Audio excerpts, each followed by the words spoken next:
It is October again, and you know what that means. It's Halloween time.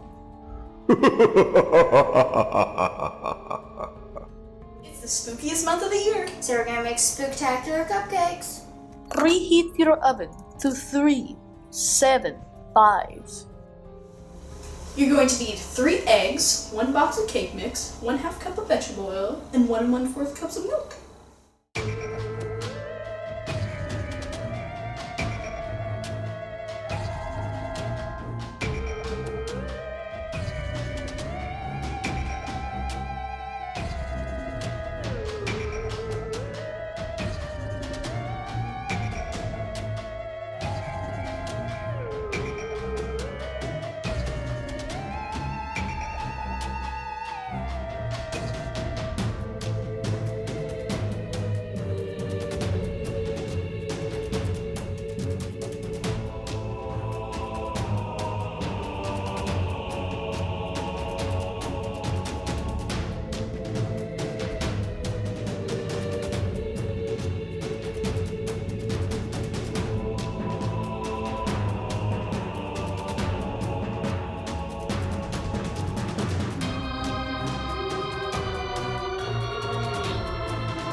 Now you've finished your cupcakes. Look at your beautiful creation.